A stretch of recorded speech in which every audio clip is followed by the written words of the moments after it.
कारण आपण नंतर जेव्हा वेस्टर्न पद्धती आली ना, आपण झापड लावून अभ्यास करायला सुरुवात केली.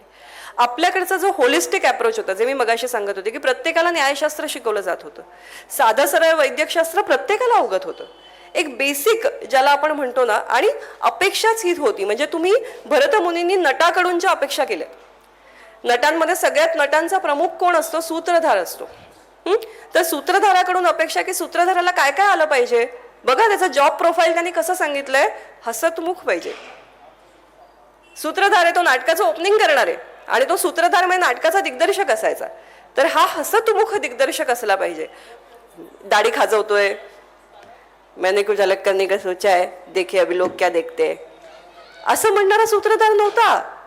हसत खेळत लोकांसमोर येणारा, मी काय घेऊन आलो आहे ते प्रफुल्ल वृत्तीने सांगणारा असा सूत्रधार अपेक्षित होता. आणि त्याला काय काय यायला हवं, त्याला नाटक तर यायला हवंच, त्याला वेगवेगळ्या भाषा यायला हव्यात. हा खूप महत्वाचा मुद्दा आहे असं मला वाटतं. कारण आपला देश पहिल्यापासून अनादी अनंत काळापासून बहुभाषिक देश झालेला आहे आणि आमच्या मुलांना आज आम्ही भाषा शिकवत नाही. आमच्या सूत्रधाराकडून अपेक्षा आहेत, कारण आज त्याचा इथे प्रयोग आहे, उद्या मध्य प्रदेशात असेल, त्याला इथे मराठी आलं पाहिजे, तिथे हिंदी आलं पाहिजे. त्याही काळामध्ये संस्कृत बरोबर तितक्याच प्राकृत भाषा होत्या.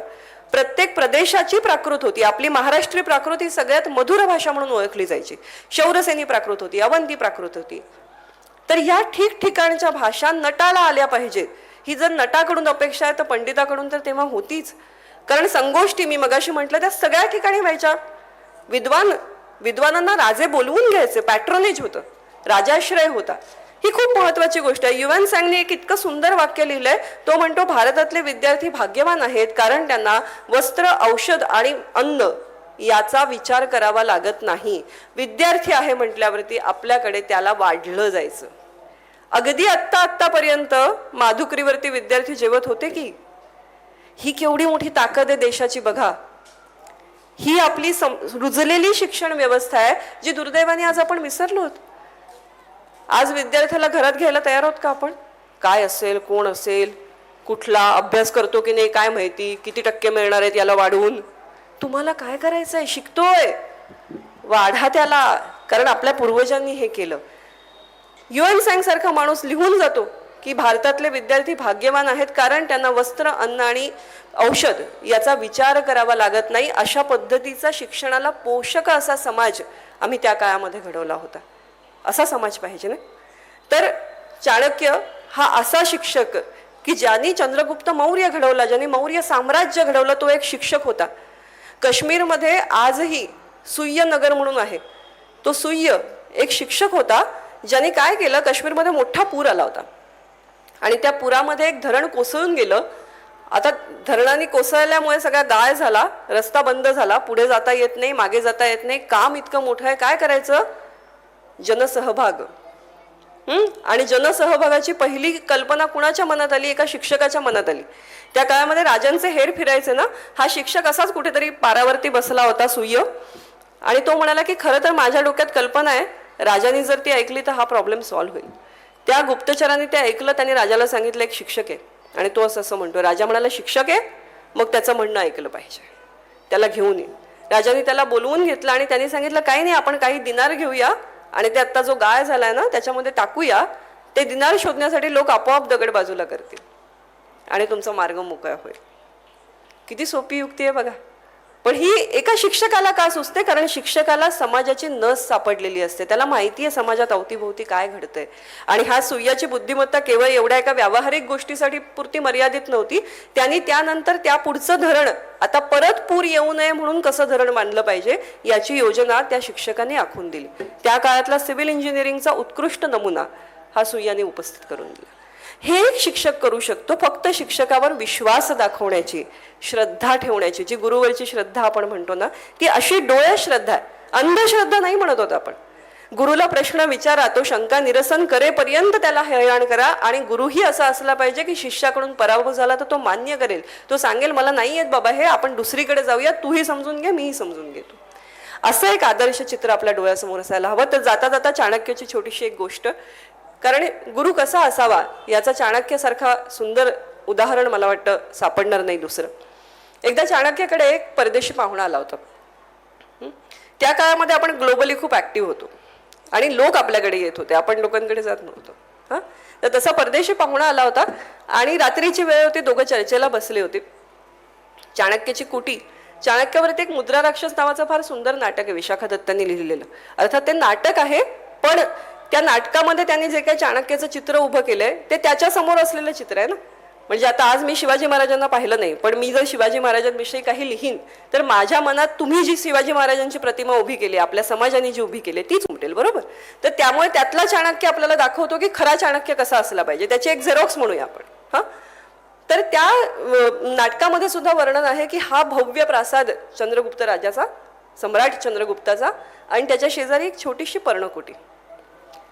या माणसाने राजवाड्यात कधी पायही ठेवला नाही चाणक्याने, असं त्या नाटकामध्ये म्हटलं आहे. ते खरं असावं, नाहीतर त्या नाटकात कसं येईल, बरोबर. तर अशा पर्णकुटीमध्ये चाणक्य बसलेला आहे आणि त्याच्यासमोर तो परदेशी पाहुणा आहे. चर्चा सुरू आहे, रात्रीची वेळ आहे आणि चाणक्यासमोर 2 दिवे आहेत. इंगुदी तेलाचे दिवे असायचे बघा पूर्वी, ज्ञानेश्वरांच्या प्रतिमेच्या समोर आपण पाहिलेला आहे, तो दिवा लावलेला असतो. तसे 2 दिवे आहेत. चाणक्य गप्पा मारताना काय करतोय, बोलत असताना एक दिवा लावतो, दुसरा विझवतो, हा विझवतो, हा लावतो, असं त्याचा आळीपाळीने सुरू आहे.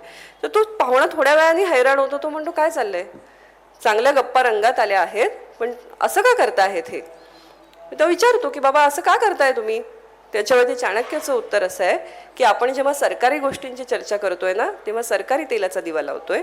जेव्हा आपण आपल्या काही पर्सनल बातचीत करतो आहोत तेव्हा माझ्या तेलाचा दिवा लावतोय.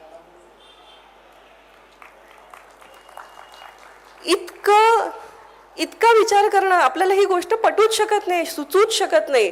पण त्या चाणक्याला समाज किती माहिती होता. चाणक्याने कौटिल्य अर्थशास्त्रामध्ये लिहिलेलं आहे, सरकारी माणसाविषयी आहे सर, सॉरी पण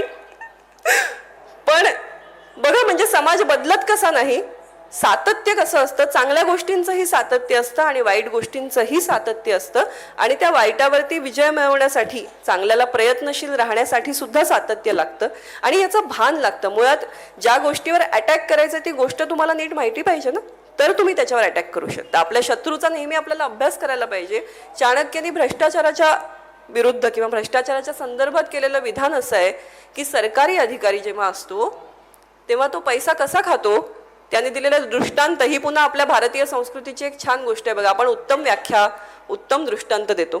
तर त्यांनी केलेली व्याख्या अशी आहे की कसा खातो सरकारी अधिकारी पैसा, जसा मासा पाण्यात असतो पण पाणी कधी पितो कळत नाही, त्याप्रमाणे सरकारी माणूस पैसा कधी खातो कळत नाही. पण यापेक्षा उत्तम दृष्टांत मला आणून दाखवा बरं, नाही शक्य है ना. तर ही आपली भारतीय संपदा आहे आणि मला वाटतं हे इतकं अलौकिक आहे हे सगळं, आणि याचा परिचय आज दुर्दैवाने आपल्याला नाही.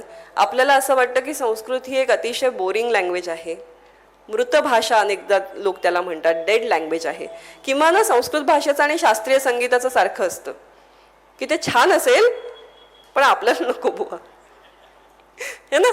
तर त्याच्याविषयी गौरवाची भावना असते मनामध्ये, आदराची भावना असते, पण प्रेमाची भावना नसते, आस्थेची भावना नसते. जे सर त्यांच्या कामाविषयी म्हणतात की समोर जेव्हा एखादा माणूस येतो त्याला जेव्हा आपण आपलं म्हणतो तेव्हा ते त्या माणसाचं कामही आपलं होऊन जातं. मग मी ते करतो आहे अशी भावना आपली राहत नाही. मला वाटतं आपल्या संस्कृतविषयी, आपल्या संस्कृतीविषयी ही आपलेपणाची, ममत्वाची भावना कुठेतरी तयार व्हायला हवी. ती जर तयार झाली तर आजचे विद्यार्थी हे सगळे इतके हुशार आहेत. आज त्यांच्या हातामध्ये तंत्रज्ञानाचं एक खूप मोठं साधन आहे. पण आपल्याला गरज काय आहे तर आपल्याला त्या टेक्नॉलॉजी बिल्डिंग बरोबर आपल्याला कॅरेक्टर बिल्डिंगची गरज आहे. ती मुख्य गरज आहे. कारण आज आपल्याकडे सगळं काही असेल, तत्वज्ञान नाही आहे. आपण तत्वज्ञानाला आता घाबरू लागलो आहोत, जो खरं तर देशच तत्वज्ञानाचा देश आहे. ज्ञानेश्वर माऊलींनी फार सुंदर दृष्टांत दिलाय, तेवढा सांगून मी कार्यक्रमाचा समारोप करते. ते म्हणतात की मोरपिसाला डोळे असतात बघा. आपण लहानपणी सरस्वतीचं वाहन म्हणून मोरपीस आपल्या याच्यामध्ये ठेवायचो, ते उशाशी ठेवलं तर जास्त विद्या येते असाही आपला एक समज होता, बरोबर. तर त्या मोरपिसावरती डोळा असतो, त्याच्यावरती जे गोल आकृती असते त्याला पण डोळा असं म्हणतो. ज्ञानेश्वर माऊली असं म्हणतात की तत्वज्ञान कसं आहे बघा, डॉक्टरेट म्हणजे काय, doctor of philosophy, doctor of that subject असं नाही म्हणत आपण, डॉक्टर ऑफ फिलॉसॉफी का म्हणतो. कारण तत्वज्ञान हे शेवटी सार आहे. जगण्याचं सार, कुठल्याही विषयाचं सार हे त्या विषयाचं तत्वज्ञान आहे, त्या विषयाचे एथिक्स आहेत, हां, मोरॅलिटी आहे आणि त्या विषयाचं सार आहे. तर ज्ञानेश्वर माऊलींनी दृष्टांत इतका सुंदर दिला आहे. ते म्हणतात की हे ज्ञान विज्ञानाच्या ज्या शाखा आहेत ना, हा सगळा मोराचा पिसारा आहे फुललेला.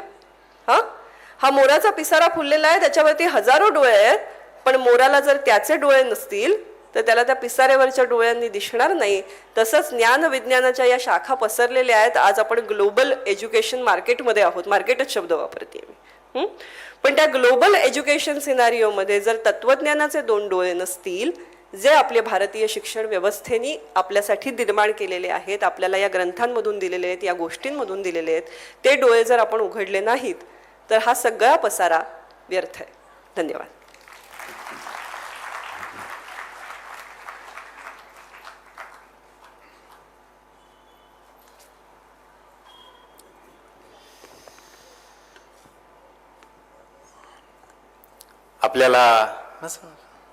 आपल्याला त्यांची ओळख वेगळी होती, पण मी म्हणून विदुषी असा शब्द वापरला होता तुमच्यासाठी. माणूस दिसतो कसा याला फार जास्त महत्त्व असण्याचा काळ आहे, आणि ज्यात कमतरता आहे ते झाकून अजून जास्त कसं चांगलं दाखवता येईल याचा काळ आहे. आणि अशा याच्यामध्ये आपल्या ज्ञानाने, आपल्या अभ्यासाने, आपल्या कौशल्याने जे तेज त्यांच्यात निर्माण झालं आहे ते आपण आत्ता अनुभवत होतो. मला असं वाटतं याला, अभ्यासाला आणि अशा कॅरेक्टरला, चारित्र्याला महत्त्व देण्याची आता आपण फार गरज आहे. मी इतका प्रभावित झालो. किती अभ्यास आहे, किती अभ्यासपूर्ण मांडणी आहे. संस्कृतबद्दल मी बोलणार नाही. आपली परिस्थिती अशी वाईट झाली आहे, मराठी जरी टिकली तरी खूप आहे. माझे वडील, माझ्या आधीची पिढी ही मराठी बोलायची, ऐकायची, वाचायची. आम्ही वाचतो, बोलतो, ऐकतो. आमचं मात्र वाचन कमी झालंय, बोलणं मिक्स झालंय. आणि पुढची पिढी अशी आहे की ती वाचणार नाही मराठी, वाचतच नाही मराठी. मराठी ऐकणं पण त्यांचं कमी आहे, बोलणं मिक्स आहे. आणि त्याच्या पुढची जी पिढी येईल 20 वर्षात, ती ऐकणार नाही, वाचणार नाही आणि बोलणार नाही. मी लिहिण्याचा विषयच घेतला नाही आहे. लिहिणा विषय संपलाच आहे. म्हणजे पुढच्या 20 वर्षात, 25 वर्षात मराठी वापरातूनच संपेल. आणि त्या पार्श्वभूमीवर ज्या समीराजी आता म्हणत होत्या, कुठली पण भाषा ही फक्त भाषा नसते, ती संस्कृती घेऊन येते. आणि त्याच्यासाठी ती किती महत्त्वाची आहे. म्हणून पहिली माझी विनंती अशी आहे की संस्कृत, आपल्याला जेवढे श्लोक माहिती आहेत, आपल्याला जेवढ्या गोष्टी माहिती आहे, किमान त्याचे अर्थ आपण समजून घेतले पाहिजे. तेवढं किमान आपल्याला सगळ्यांना माझ्या सकट करता येईल. दुसरा एक खूप महत्त्वाचा विषय समीराजींमुळे मला सांगायला आवडेल इथे, जो मी मागेही बऱ्याच वेळा बोललो आहे. आज समीरा या अभिनेत्री म्हणून नव्हत्या बोलत, त्या एक उत्तम शिक्षिका म्हणून आपल्याशी बोलत होत्या. आणि त्यांनी जे सुरुवातीला मांडलं, माझे पण शिक्षक इथे बरेचसे बसलेले आहेत, मेरिटचे विद्यार्थी शिक्षक व्हायचे. एक मेरिटची विद्यार्थिनी शिक्षिका म्हणून इथे बसलेली आहे, या पिढीतली, आमच्या पिढीतली. ठरवून शिक्षक होणं आणि त्याला सर्वोच्च करिअर मानणं हे मागच्या 25 वर्षात, 30 वर्षात संपलंय. म्हणजे गायकवाड वहिनी, आत्ता आपल्या मुलामुलींसाठी आपल्याला चांगले शिक्षक पाहिजे, बरोबर की नाही? आणि त्याच्यासाठी आपण पाहिजे तो खर्च करायला तयार आहे, बरोबर? आणि चुकून असे शिक्षक मिळालेच तर मग आपले विद्यार्थी, आपली मुलं चांगली होणार, बरोबर. पण आपल्या त्या चांगल्या झालेल्या मुलांना आपल्याला शिक्षक करायचं नाही, तर मग चांगले शिक्षक कुठून समाजामध्ये निर्माण होतील? ते आकाशातून तर पडू शकत नाहीत. आणि म्हणून अशा क्षेत्रांमध्ये आपल्या मुलांना जायला आपण प्रोत्साहन दिलं पाहिजे. मराठी आहे, संस्कृत आहे, या भाषांमध्ये सुद्धा खूप मोठं करिअर आहे. तर हे आज मला त्यांच्या सगळ्या याच्यातून जाणवलं. मला काही 1-2 प्रश्न विचारायचे आहेत तुम्हाला. माहित दे, थोडलेच दे. आपल्या घरात मराठी बोललीतून भाषा शिकली जाते. कधी पण ऐकणं बंद होईल आणि बोलणं बंद होईल, भाषा संपणार. आणि मग मुलांना सांगावं लागतं की ते निरंजन आणि वात म्हणजे नेमकं काय असतं, समजतच नाही, कारण वाचन नाही, बोलणं नाही. चला एक प्रश्न विचारतो, तो बऱ्यापैकी त्यांना पण वाटत असावा. तुम्ही अभिनय कधी सुरू केला, नेमकं कधीपासून केला, कोणत्या वयापासून केला, आणि त्या अभिनयातल्या आतापर्यंतच्या ह्याच्यातले कोणते 2-3 भूमिका किंवा कार्यक्रम तुमच्या खूप लक्षात आहे आणि लोकांच्याही खूप लक्षात आहे?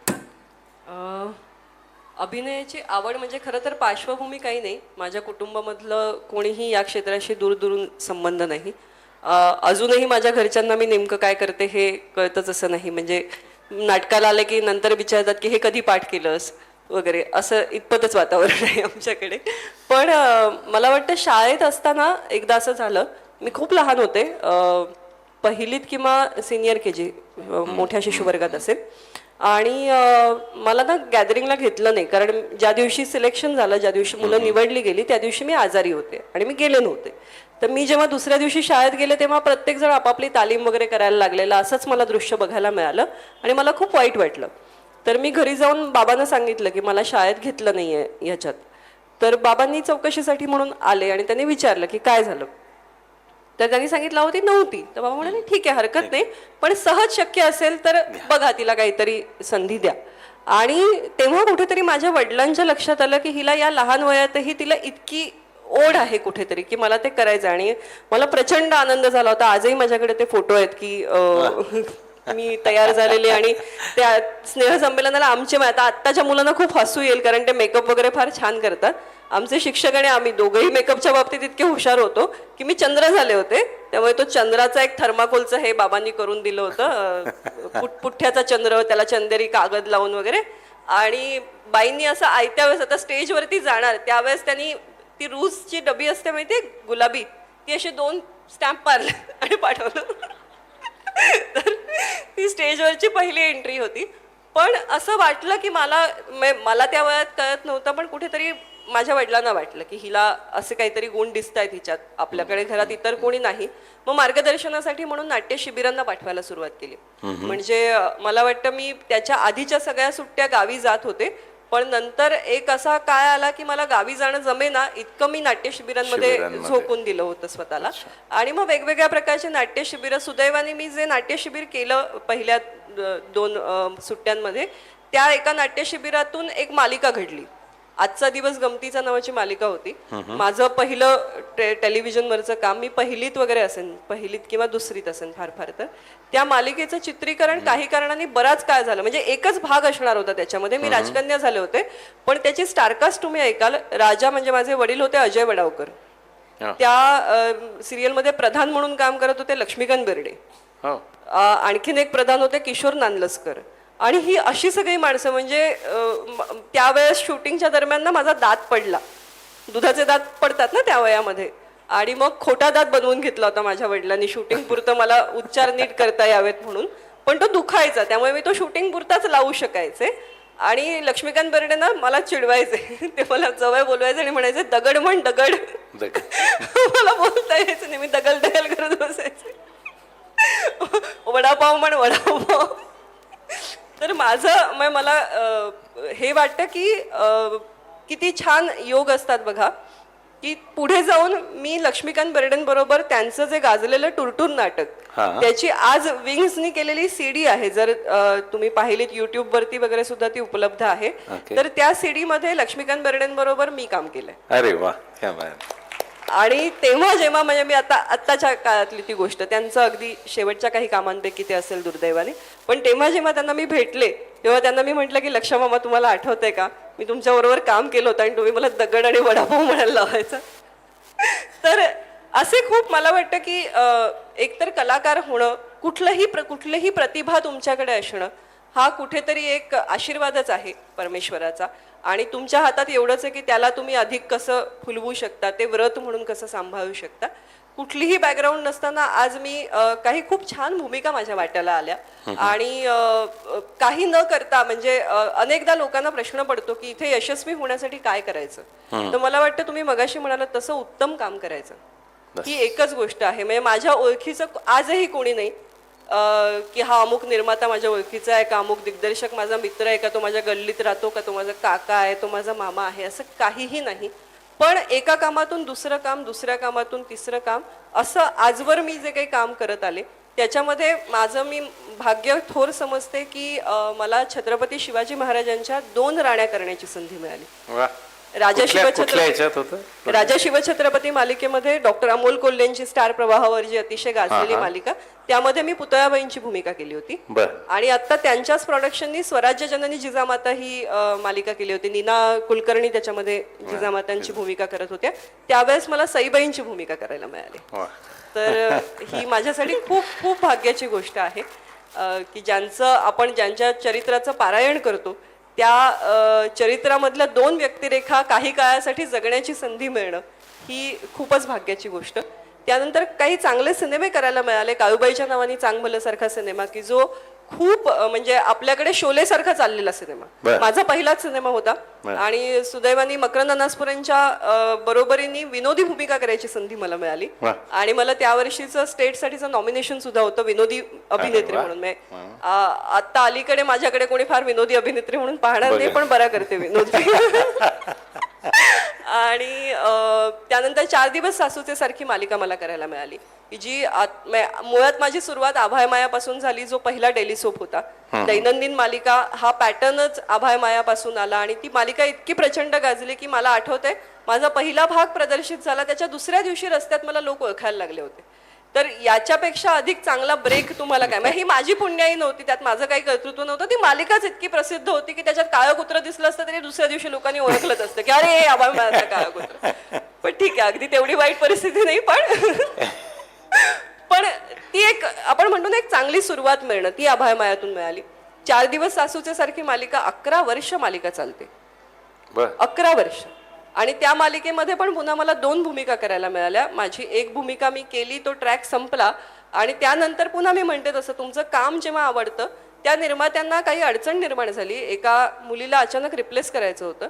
त्यांनी मला एका रात्रीत फोन करून बोलवून घेतलं. म्हटलं हो या मालिकेत मी आधी एक भूमिका केली आहे ना. ते म्हणाले हरकत नाही, आपण लोकांना सांगू. आम्ही ॲक्च्युली लोकांशी संवाद शूट केला की याआधी तुम्ही मला या भूमिकेत पाहिले, आता तुम्ही मला या भूमिकेत पाहाल. असं आम्ही शूट करून मी रोहिणी हटंगडी यांच्या नातीची भूमिका केली, जी नंतर ती माझा आधीचा ट्रॅक खूप लहान होता त्यामुळे तो आता लोक विसरलेही. पण आजही रोहिणी हटंगडींची नात म्हणून मी, प्रिया मराठे, आम्ही सगळे त्यावेळेस एकत्र काम करत होतो. आणि रोहिणीताईंसारख्या व्यक्तिमत्वाबरोबर काम करण्याची संधी मिळणं, त्यांच्याकडून शिकता येणं. कविता लाड सारखी एक अभिनेत्री आज तुम्ही जे मगाशी म्हणालात की करिअर आणि संसार याचा बॅलन्स कसा साधायचा असतो. अलकाताई आहेत, अलका कुबल यांच्या बरोबर मला काम करता आलं. या सगळ्यांना आपापल्या इन्स्टिट्यूशन्स आहेत. म्हणजे कलाकार म्हणून तर त्या ग्रेट आहेतच, त्यांच्या अभिनय गुणांचं अनुकरण तर करावंच करावं. आणि ते आपसूक घडतंच तुमच्याकडून. जेव्हा तुम्ही उत्तम कलाकार पाहता तेव्हा आपोआप तुमच्या कामात सुधारणा होते. पण या सगळ्यांनी माझं माणूस म्हणून जगणं खूप वेगळं केलं, खूप समृद्ध केलं. वाह. सो कलाक्षेत्राच्या बाबतीत वा वा वा, फार छान, खूप धन्यवाद.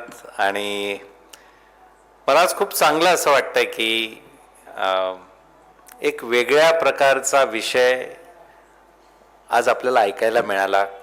2 महत्त्वाचे मुद्दे मी तरी जे शिकलो ते आपल्यासमोर मांडले. आणि इतका अभ्यास करता आला पाहिजे, अभ्यासाने तेज असं झळकलं पाहिजे. आणि अशा पद्धतीने एखादा विषय घेऊन आणि त्या सगळ्या शिकण्यासाठी त्यांनी अनेक तडजोडी पण या सगळ्या झगमगत्या दुनियेमध्ये केल्या. म्हणजे नाही म्हटलं अनेक गोष्टींना, खूप मोठी गोष्ट आहे.